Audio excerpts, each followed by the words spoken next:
जयसिंगपुरात अल्पवयीन मुलीचा बालविवाह, प्रसूतीनंतर पतीसह 5 जणांवर गुन्हा। जयसिंगपूर येथील एका अल्पवयीन मुलीचा बालविवाह झाल्यानंतर 25 फेब्रुवारी रोजी तिची प्रसूती झाल्याची धक्कादायक घटना उघडकीस आली आहे। या प्रकरणी जयसिंगपूर पोलिसांनी पतीसह 5 जणांविरोधात गुन्हा दाखल केला आहे। याबाबत बालविकास प्रकल्प अधिकारी निवेदिता महाडिक यांनी फिर्याद दिली आहे।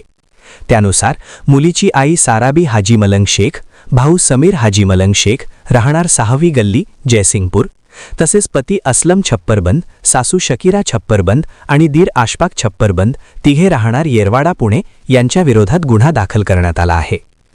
अल्पवयीन मुलीचा विवाह करून तिच्या आयुष्याशी खेळ करण्यात आल्याचे प्राथमिक तपासात समोर आले आहे। संबंधित मुलगी अल्पवयीन असताना तिचा विवाह लावून दिल्याचा आरोप आहे। त्यानंतर ती गरोदर राहून 25 फेब्रुवारी रोजी प्रसूती झाली। या घटनेची माहिती प्रशासनाला मिळताच तत्काळ कारवाई करत जयसिंगपूर पोलीस ठाण्यात गुन्हा नोंदविण्यात आला आहे।